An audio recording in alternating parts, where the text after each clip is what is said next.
마틴 셀리그만이 학습된 무기력, 그것을 돌파하는 힘이 긍정을 학습하는 것이라 이야기했어요. 오늘은 그런 이야기를 해보려고 해요. 여러분과 저의 삶에 무기력이 학습된 영역들 있지 않을까요? 그 무기력이 학습되어지면 점점 우울증에 혹은 슬럼프에 우리도 모르게 빠져간답니다. 그런 영역들이 긍정을 학습하는 과정 속에 헤쳐나올 수 있게 되어진다는 거죠. 오늘 말씀을 듣는 가운데 긍정을 학습하여서 우리의 삶이 더 긍정적으로 영적으로 풍성해지고 건강해질 수 있기를 주님의 이름으로 축복합니다. 오늘 본문 31절은 이렇게 시작합니다.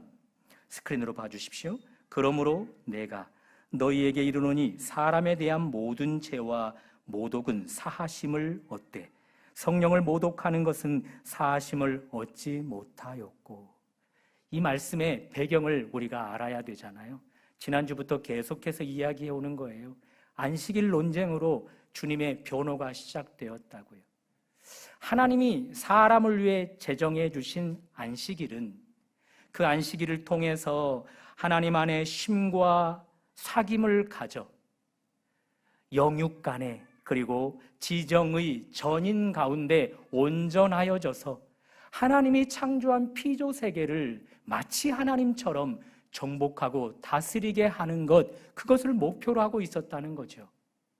그런데 하나님이 제정하신 그 안식일을 종교 지도자들이 왜곡시켜서 강요하면서 지키게 했단 말이죠. 그러다 보니 숱한 안식일을 지켜도 숱한 주일 예배를 드려도 하나님이 제정하신 안식일이 하나도 경험이 되어지지 않는 거예요. 병은 병대로 커져만 가고 그것을 치료하는 과정에 재정은 재정대로 낭비가 되어지고 악한 영들의 장악력은 점점 더 커져서 우리의 눈을 맹이로 만들어서 하나님의 아름다운 것, 영적인 세계의 아름다운 것을 보지 못하게 하고 영적인 필요가 하나님 창고에 우리를 위해 준비되어져 있는데 그것을 구하지 못한 결과 하나도 받지 못하는 벙어리로 살아가게 된다는 거죠. 그 시대가 그랬어요. 그래서 우리 주님이 하나님의 보냄을 받아 이 땅에 오셨지요. 참 안식일의 주인으로서. 그래서 그럴까요? 주님이 오시자마자 비로소 하나님이 제정하신 안식일의 은혜가 흘러가기 시작하는 거예요. 모든 질병 있는 자들이 다 치료를 받게 되죠. 영적인 장악력의 벙어리들이 입을 열어서 기도할 수 있게 되어지고요. 영적인 맹인들이 눈을 떠서 영적인 아름다운 세계를 보기 시작하는 거죠. 이런 참 안식일의 주인 예수를 백성들이야 추종하고 따르겠지만 종교 지도자들에게는 눈의 가시, 죽여야 할 대상인 거죠. 그래서 종교 지도자들이 꾀를 냈다고요. 이런 말로 선포하는 거죠. 저 예수가 병을 치료하고 귀신들에게서 사람들을 자유케 하는 것, 저것 귀신의 왕 바알세부를 힘입는 것이라. 이런 선언을 통해서 그 무리들 가운데 선동하는 겁니다. 유대인들, 당신들 알고 있지 않는가? 우리 유대인들이 금하고 있는 법, 이 법을 어기는 자들에게는 처형을 시키는 법 알고 있지 않은가? 귀신을 힘입어서 병든 자를 치료하거나 이적을 행하는 자를 처형을 시키는 법 알고 있지 않은가? 저 예수가 딱 그렇다. 그러니 이 종교 지도자들은 그 선언으로 예수에게 사형 언도를 내린 거예요. 뿐만 아니라 그 무리들이 예수를 추종하는 것을 알고 당신들도 정신 차리지 않으면 저 예수와 한 무리로 엮어서 다 죽이겠다. 지금 그러고 있단 말이에요. 그들 말 끝에 주님이 변호를 하기 시작한 거예요. 31절, 32절을 변호해 갑니다. 제가 여러분들에게 조금 더 쉽게 이 본문이 느껴질 수 있도록 구분을 해서 기록을 했어요. 자, 먼저 방가로 1, 2, 3을 읽어보도록 하겠습니다. 시작. 사람들이 예수에게 어떤 죄를 짓거나 모독하는 말을 하더라도 다 용서받을 수 있다. 접속사 그러나가 들어갔죠. 이제 양가로 1, 2, 3을 읽습니다. 시작. 사람들이 성령을 거슬러 모독한 죄만은 용서받지 못할 것이다. 긍정과 부정을 이야기해줘요. 예수께 모든 죄를 지어도, 예수께 어떤 모독을 해도 용서. 그러나 성령을 모독하는 것은 결단코 용서가 없다. 긍정과 부정을 대조해서 보여준다고요. 32절도 봅니다. 먼저 방가로 1, 2, 3 시작. 누구든지 말로 인자를 거역하면 사심을 얻되, 양가로 1, 2, 3 누구든지 말로 성령을 거역하면 이 세상과 오는 세상에서도 사심을 받지 못하리라. 또 긍정과 부정을 이야기해줘요. 예수를 어떤 행위로도 거역하는 것 다 용서. 그러나 성령께 거역하는 것은 그 어떤 일로도 용서받을 수 없다. 당신을 변호하는 과정에서 우리 주님이 하신 말씀이라고요. 이 선포가 그 종교 지도자들에게, 그리고 그곳에 있는 무리들에게는 어떻게 들려질까요? 너희들 내게 마음대로 하라. 내가 미우냐? 미워하라. 나를 욕하고 싶으냐? 욕하라. 나를 괴롭히고 싶은가? 괴롭히라. 심지어 나를 죽이고 싶은가? 죽이라. 너희들 마음이 그렇게 해서 편해질 수만 있다면 얼마든지 그렇게 하라. 다만 기억하라. 나는 그런 너희를 향해 맞상대하여서 너희를 욕하고 너희를 괴롭히고 너희를 죽이려 하러 이 땅에 온 것이 아니다. 오히려 그런 너희의 모든 죄를 내가 질 십자가로 가지고 가서 멸하기 위함이라. 그것으로 너희의 모든 죄를 하나님께 용서받도록 하기 위함이라. 그것이 앞에 부분의 긍정의 강조예요. 그리고 뒷부분 강조는요, 그러나 너희들 딱 하나만 기억하라. 내가 병자들을 치료하고 귀신 들린 자들에게서 자유를 주는 것, 이거 성령과 함께하는 사역인데, 그 성령이 그 은혜를 너희들에게 전달해 줄 수 있는 유일한 통로인데, 그 성령이 하는 일들을 모독한다면, 그 성령이 하는 일을 귀신의 왕을 힘입어서 하는 일이라고 모독한다면 거기에는 그 어떤 용서도 있을 수 없다. 그런 말인 거예요.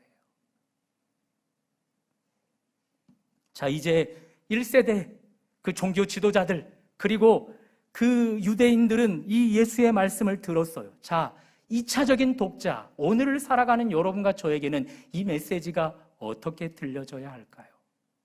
예수님이 말씀하셔요. 먼저 강조, 긍정의 강조. 나를 향해 짓는 모든 죄, 나에게 말로 하는 모든 모독, 이 모독은요, 비방, 조롱, 심지어는 예수님의 신성의 위험 가운데 손상을 입히는 일까지 다 포함되어져요. 그거 다 용서돼. 심지어 내게 거역하고 불순종하는 것까지 다 용서돼. 이렇게 말씀하신단 말이죠. 이 긍정의 강조 가운데 우리가 뭘 느낄 수 있죠? 하나님의 용서의 폭이 너무나 크다라는 거예요. 하나님의 용서의 폭이 제한되어 있지 않고 무한하다라는 거예요. 모든 인류를 다 품어도 남을 만큼 말입니다.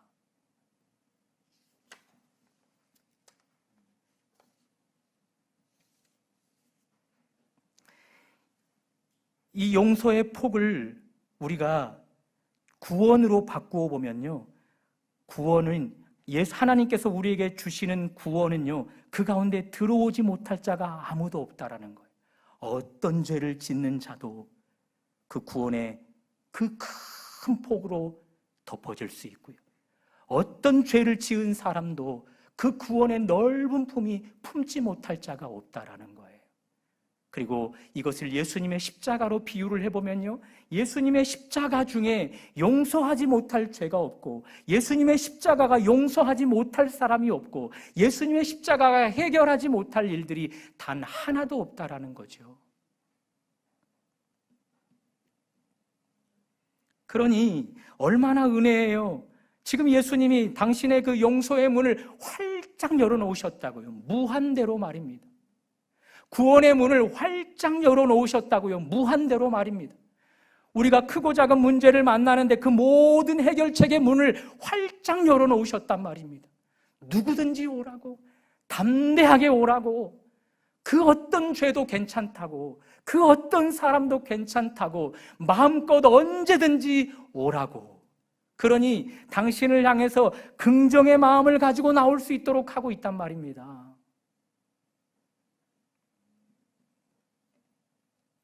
예수님이 어떻게 이 용서의 이 문을 이렇게 무한대로 확장해 놓으시는 걸까요? 구원의 문을 왜 이렇게 무한대로 확장해 놓으시는 걸까요? 해결의 문을 왜 이렇게 무한대로 확장해 놓으셔서 당신 앞에 나오는 자들이 긍정적인 생각을 가지고 나올 수 있도록 하는 걸까요? 당시 종교 지도자들은요, 그들의 종교를 통해서 점점 하나님의 백성들을 가두기 시작한 거예요. 지나치게 안식일법을 강조하면서 너희들은 어떤 일도 하면 안 돼? 큰 일일 뿐만 아니라 작은 일도 하면 안 돼? 엘리베이터 버튼 하나 누르는 것도 일이야. 그것 안 돼. 초를 켜기 위해서 불을 지피는 것도 일이야. 밥을 해 먹는 것도 일이야. 안식일을 지키는 일에는 그 모든 일이 허용이 안 돼. 뿐만 아니라 몇 킬로 이상을 걸어서도 안 되고, 병을 치료받아서도 안 되고, 병을 치료해도 안 돼 등등의 안식일법을 지나치게 강조하면서 하나님을 믿는 종교를 점점 숨막히는 종교가 되게 했단 말이에요. 하나님은 당신의 종교를 통해서 참 자유를 주시려고 하는데, 유대인들은 그 종교를 통해서 사람들을 가두고 숨막히게 하고 자유를 억압하는 일들로 하고 있단 말이에요. 다시 한번, 하나님은 긍정, 특별히 자유를 주어서 하나님 백성들을 품고자 하는데, 종교 지도자들은 가침, 부정을 두어서 그들을 무기력으로 학습시키고 있다라는 거예요. 그런 그들을 우리 주님이 이제 긍정으로 학습을 시키고 있는 거죠. 다 괜찮아. 누구든지 괜찮아. 어떤 죄를 지었어도 괜찮아. 어떤 모독을 지었어도 괜찮아. 내게 긍정의 마음, 소망과 기대를 가지고 오면 돼 라고, 그렇게 주님이 용서의 문을 활짝 열어놓으시고 구원의 문과 모든 해결의 문을 활짝 열어놓으시는 거죠. 자, 사진을 한번 보여주십시오. 마틴 셀리그만 그분의 모습입니다. 이분이 학습된 무기력을 심리학적인 용어로 사용을 했었단 말이에요. 학습된 무기력이란 이런 뜻이에요. 통제가 불가능한 상황을 반복적으로 경험하여 동일한 환경이 펼쳐질 때 어떤 반응도 시도하지 못하게 하는 심리적인 상태. 여러분과 제가 통제할 수 없는, 그리고 내 힘으로 무언가 해볼 수 없는 일들을 반복해서 만나게 되어지면요, 그 일들이 내게 또 다가오면 그 일을 극복하고자 어떤 시도도 하지 못하게 되어진다는 거죠. 그러니 무기력이 학습되어질 때 결국 거기서 슬럼프가 오고 우울증이 오고, 거기에 결국 무기력 가운데 매여인 삶을 살아가게 되어진다는 거예요. 예를 들어 볼까요? 밀렵꾼들이 야생에서 코끼리 새끼를 잡아왔어요. 코끼리 새끼에 쇠 목줄을 묶고 그리고 나무에다가 걸어 놓았어요. 야생성을 가지고 있는 이 새끼 코끼리 얼마나 발버둥을 치겠어요. 그러나 쇠 목줄이 새끼 코끼리로는 끊어낼 수 없는 거죠. 그 나무가 새끼 코끼리에게는 극복하기가 역부족인 것이죠. 그러는 과정에서 계속해서 학습이 되어지는 거죠. 시간이 꽤 지났어요. 코끼리가 성장해서 이제 거구가 되었어요.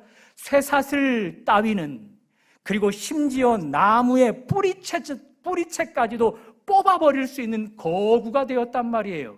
그러나 이미 한참 전에 그 밀렵꾼들이 코끼리 그 목줄을 풀어주었는데 코끼리 달아났을까요? 아니요. 학습이 된 것이죠. 무기력이. 어차피 달아날 수 없다라는 잠재의식이 그 코끼리 가운데 각인이 되어버렸다고요. 이 마틴 셀리그만이 학습된 그 무기력을 극복할 수 있는 것이 바로 긍정을 학습하는 것이래요. 오늘 예수님께서 그렇게 무기력이 학습되어진 자들을 향하여서 문을 활짝 열어놓은 것이지요.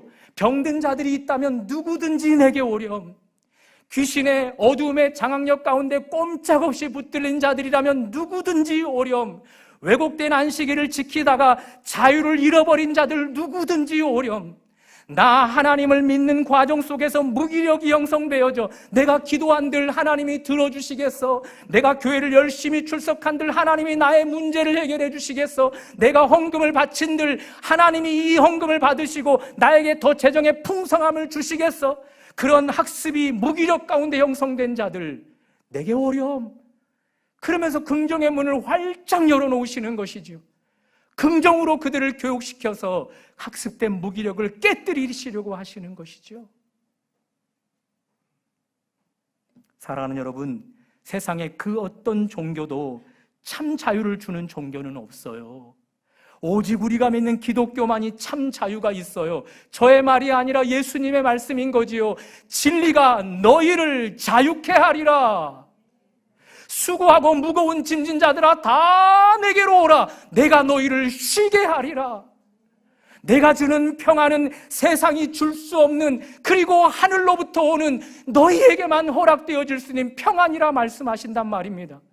이런 평안과 이런 자유와 이런 은혜가 우리 가운데 있다 할지라도 학습이 우리를 무기력하게 만들어서 주님 앞에 나오지 못한 자들을 향해 주님이 긍정을 학습시키고 있는 거예요. 괜찮아.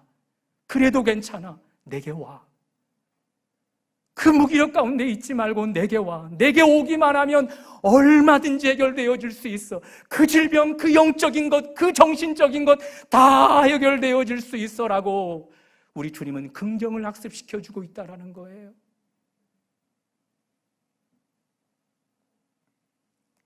하나님이 천지를 창조하셨어요. 너무 아름답게 완성된 뒤 하나님의 감탄, 보시기에 심히 좋더라.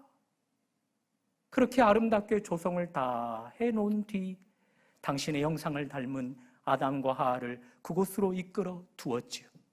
그리고 하나님은 그 아담과 하와에게 당신의 피조 세계를 마치 당신처럼 정복하고 다스리도록 당신의 정권을 다 위임해 주셨어요.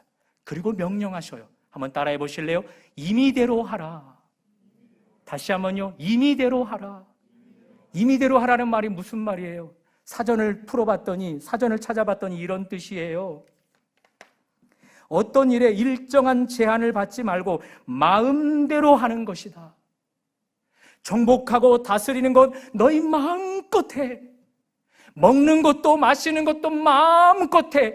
여기에서 너희의 자유를 억압하는 것은 단 하나도 없어.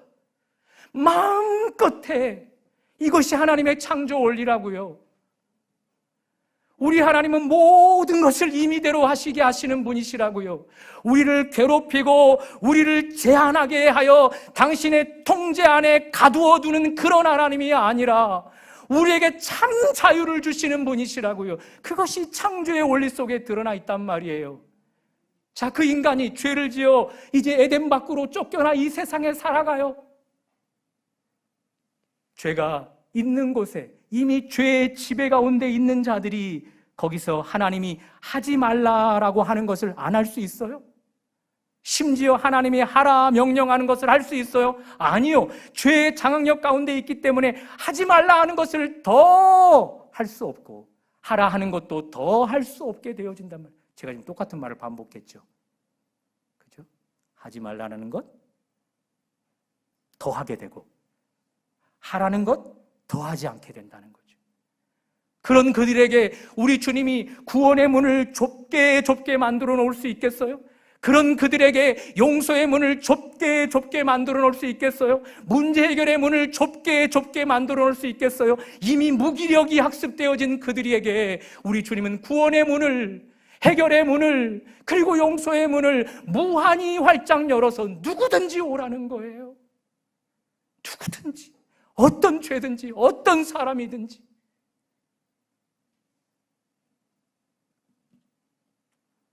그런데 성경을 조금 아는 분들은 이제 질문이 들지요. 에덴 동산에 있는 아담과 하와에게 우리 하나님 모든 것을 임의대로 하라고 하셨다고요? 아니요. 목사님 알고 있잖아요. 하나님이 임의대로 하지 못하게 한 것 있음을. 맞아요. 임의대로 하지 못하게 한 것이 딱 하나 있죠. 뭐예요? 선악을 알게 하는 열매는 먹지 말라였어요. 부정이 학습된 자들은요, 그 선악을 알게 하는 열매를 가지고 하나님을 모독해요. 하나님이 애초부터 선악을 알게 하는 열매를 거기에 두지 않았더라면 사람이 죄를 짓지 않았을 것이다. 괜히 만들어 두어서 사람이 유혹을 받게 했고 결국 그 유혹에 넘어져 죄 가운데 살아가는 것 아니냐. 그러니 그것을 따먹은 인간이 잘못한 것이 아니라 그것을 거기에 둔 하나님이 잘못이라. 무기력이 학습된 자들은, 부정이 학습된 자들은 하나님의 일들을 바라보면서 다 꼬투리를 잡을 수밖에요. 저것 때문에 내가 괴롭힘 당하는 거야. 저것 때문에 내가 힘든 거야 라고. 정말 그래요? 긍정이 학습된 여러분은 그 선악을 알게 하는 열매를 어떻게 해석하셔요? 왜 하나님이 거기에 두셨어요? 앞에서 말씀드렸어요. 모든 것을 어떻게 하라고요? 임의대로 하라고요. 다만 딱 하나 선악을 알게 하는 열매만 먹지 말라고요. 모든 것 임의대로 하라, 이것이 커 보여요. 딱 하나 하지 말라, 이것이 커 보여요. 부정이 학습된 자들은요, 딱 하나 하지 말라, 그것이 커 보여요. 그러나 긍정이 학습된 자들은요, 모든 것을 하라, 그것이 커 보인단 말이에요. 긍정이 학습된 자들은요, 이 너무나 큰 선물이 내게 너무나 감사로 느껴진단 말이에요. 그 하지 말라는 것은 보이지도 않아요. 그래서 하라는 건 누리기에도 바쁘단 말이에요. 그런데 부정이 학습된 자들은 모든 것을 하라는 것은 전혀 안 보이고 하지 말라는 것만 배워서 내가 이것 때문에 고통하는 거야, 내가 이것 때문에 괴로워하는 거야 라고 하나님을 점점 오해하게 되는 거죠. 그리고 왜 하나님이 선악을 알게 하는 열매를 거기다 두셨을까요? 아담과 하와는 우리가 태어나서 자라고 성장하는 것처럼 완벽한 존재로 창조된 것이 아니에요. 성장을 가져야 할 자였단 말이에요. 자, 우리 어린아이 때를 생각해 봐요. 여러분과 제가 해야 할 것과 하지 말아야 할 것을 구분할 때 성장이 있기 시작했어요. 하지 않아야 할 것을 하지 않을 때 성장하고요, 해야 할 것을 할 때 성장을 하게 되어진단 말이에요. 아담과 하와에게도 똑같다라는 거예요. 모든 것을 임의대로 하라와 절대 하면 안 돼, 그것이 있어야만 그것을 순종하면서 성장해 갔단 말이에요. 그러니 부정이 학습된 자들은요, 이렇게 하나님이 행하신 모든 일들을 나를 억울하게 하는 것으로 생각하게 하는데, 긍정이 학습된 자들은요, 모든 것이 하나님의 선물로 느껴지는 거예요. 나를 배려해서 나의 성장을 가져다 주기 위해서 주님이 하시는 일들이구나, 그러면서 감사로 여겨지게 된단 말입니다. 자, 이렇게 우리 주님은 계속해서 부정이 그리고 무기력이 학습된 자들에게 긍정을 강조해 주고 있는 거예요. 긍정을 학습시켜 주고 있는 거예요. 잠시 한 사람의 영향력이 얼마나 강력한지를 보여주는 성경 구절을 볼 거예요. 로마서 5장 17절입니다. 우리 다 같이 한번 읽어보실까요? 시작. 한 사람의 범죄로 말미암아 사망이 온 인류에게 왕노릇하였으니. 이 왕노릇하게 한 주체는 아담과 하와예요. 그렇죠? 이들로 인해서 모든 인류가 사망 가운데 왕노릇하게 되었다고요. 그래서 아담의 하와의 모든 후손들은 이 땅에서 끊임없이 밑도 끝도 보이지 않는 사망 가운데서 왕노릇 지배를 당하고 있는 거죠.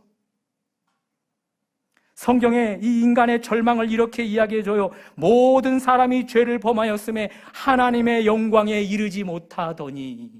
결코 무엇으로도 하나님의 영광에 이르지 못해요. 죄가 그렇게 꽉 붙잡아 버리고 있거든요. 그 죄가 육체의 욕심을 따라 지내게 하고 육체와 마음이 원하는 것을 하여서 본질상 진노의 자리에 있게 만들어버려요.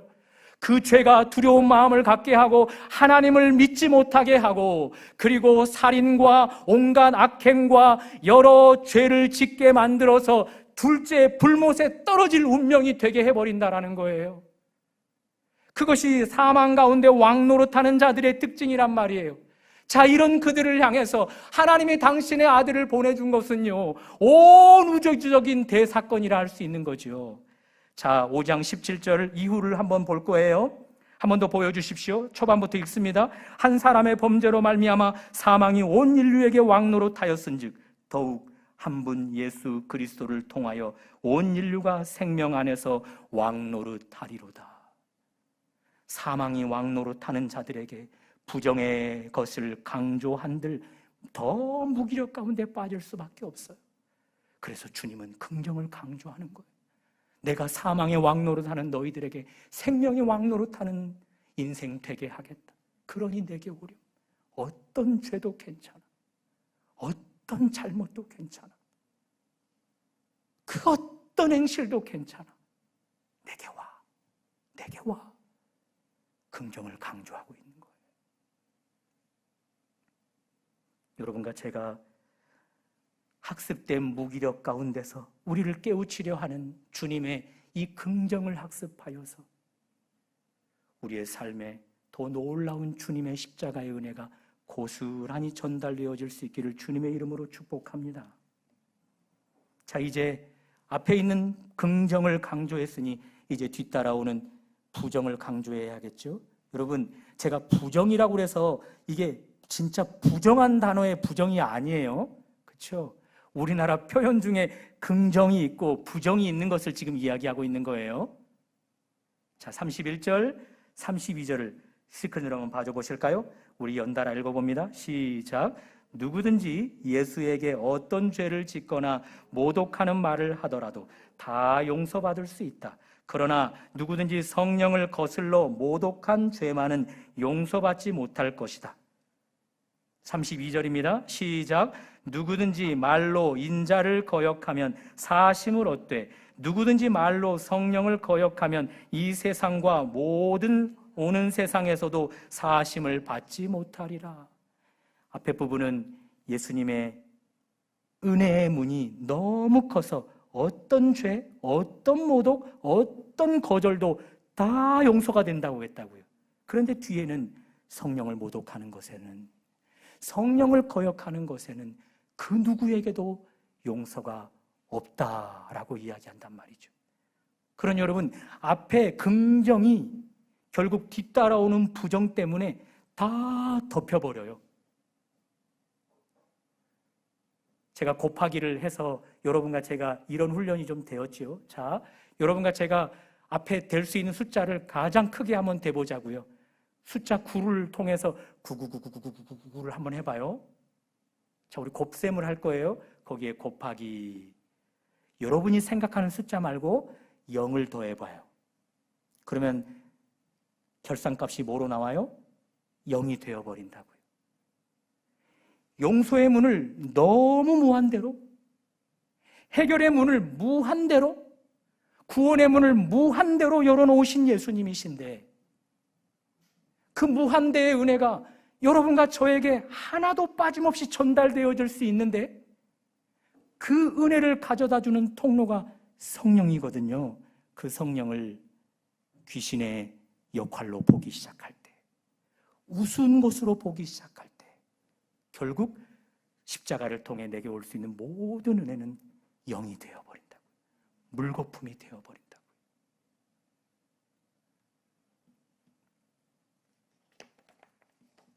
성령을 모독하는 일이란 뭘까요? 앞에서 지금 예수님이 당신이 십자가의 길을 걸어가면서 궁극적으로 이룰 일들을 보여준 거예요. 모든 병든 자들 치료하셔요. 영적으로 장악력 가운데 있는 자들을 다 회복시키셔요. 당신의 십자가로 해결하지 못할 것이 없고, 당신의 십자가로 구원하지 못할 자가 없고, 당신의 십자가로 용서하지 못할 죄가 없다라고 그렇게 보여주시는데, 다만 그 일을 우리 주님이 성령님과 함께 하시는 거예요. 그리고 십자가가 가져다주는 그 풍성한 은혜를 누가 우리에게 가져다주고 전달시켜 누리게 하는가? 그것을 성령이 하는 거예요. 그런데 그 성령을 향해서 귀신의 왕을 힘입어서 하는 일이라 라고 말하는 것, 그것이 바로 모독이 되어진다라는 거예요. 그런 자들에게는 십자가의 그 풍성함이 단 하나도 전달되지 않는다는 거예요. 창조의 원리랑 똑같잖아요. 우리 하나님 에덴 동산 안에서 임의대로 하라, 모든 것 자유롭게 하라, 그러면서 긍정을 강조하고 또 강조하셨단 말이에요. 다만 딱 한 가지, 선악을 알게 하는 열매를 먹지 말라였어요. 그렇죠? 그런데 이 풍성한 은혜는요, 이것을 먹지 않음으로 인해서 다 받아 누릴 수 있게 되어진단 말이죠. 똑같아요. 예수님이 구원의 문을 활짝 열어놓고 누구든지 병든 자들은 다 나에게 고침받을 수 있고, 어떤 죄를 지은 자도 다 해결받을 수 있고, 부부 간의 갈등, 또 부모 자녀 간의 갈등, 고부 간의 갈등, 또 교우들 간의 세상 가운데 모든 문제들이 다 해결되어질 수 있다라고 말씀하시는데, 그 풍성한 은혜가 성령을 통해 전달되는데 그 성령을 모독하지만 않으면 그 은혜가 고스란히 내게 전달되어진다라는 거예요. 그러니 여러분, 이거조차도 하나님의 은혜라고요. 부정이 학습된 자들은요, 성령을 거절하면 내게 은혜 하나도 안 준다고 하잖아 라고 그것조차 업신여겨버리고요, 그것조차 나를 제한한 하나님으로 여기는데, 긍정이 학습된 자들은요, 내게 그 은혜를 주시는데 성령이 내게 그것을 가져다 준다고 하는구나, 그러면 더 성령을 사모해야겠구나 해서 성령을 더 충만하게 받아 누려 하나님이 나에게 주시려는 모든 은혜를 하나도 빠뜨리지 않고 받아 누리게 되어진다고요. 무기력이 학습되어진 여러분과 저입니까? 주님이 강조하는 긍정을 학습하여서 무기력 가운데 헤쳐나올 수 있는 여러분과 제가 될 수 있기를 주님의 이름으로 축복합니다. 이제 말씀을 정리할 거예요. 여기 유일하게 남은 물이 있어요. 이 물을 먹으면 갈증 가운데 있는 자들이 죽지 않고 살아나요. 그런데 사람들이 이 물을 의심하기 시작해요. 저 안에 독이 있다고. 의심은 믿음이 되어져요. 그리고 믿음은 행함으로 드러나요. 결국 유일하게 남은 물을 못 먹고 죽어버렸어요. 예수님이 유일한 구원자예요. 유일한 해결자예요. 유일한 능력자예요. 십자가에서 해결되지 못할 것이 단 하나도 없단 말이에요. 그 유일한 예수님이 행하신 모든 은혜가 내게 전달되려고 할 때 성령을 통해 전달되어지거든요. 그런데 그 유일하게 그것을 전달해서 내게 만끽하게 하려는 성령을 내가 독이라고 여기는 거예요. 의심하기 시작하는 거예요. 의심이 믿음이 되어져서 그 성령을 거절하고 모욕해버렸어요. 내게 단 하나도 그 은혜는 전달되지 못해 나는 하나님을 믿지만 용서받지 못한 자로 그렇게 살다가 죽게 되는 거죠. 하나님이 천지를 창조했다고 그걸 어떻게 믿어? 얼마든지 여러분 그렇게 하셔도 돼요.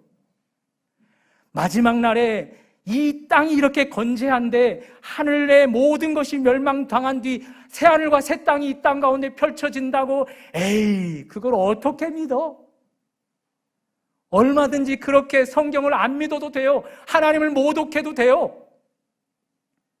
뿐만 아니라 예수님이 처녀의 몸에서 태어났다고 그것을 어떻게 과학적으로 증명할 수 있어? 말도 안 돼. 예수님이 죽은 자를 살려냈다고? 예수님이 보리떡 5개 물고기 2마리로 5,000명 이상을 먹이셨다고? 그것을 어떻게 과학적으로 증명할 수 있어? 말도 안 돼. 얼마든지 조롱하고 무시하여도 돼요. 무기력이 학습된 여러분들은 얼마든지 그러셔도 돼요. 다만 그런 여러분과 저에게 우리 주님은 계속해서 긍정을 학습시키는 것입니다. 그래, 괜찮아. 그래도 나의 십자가는 너를 품을 수 있어.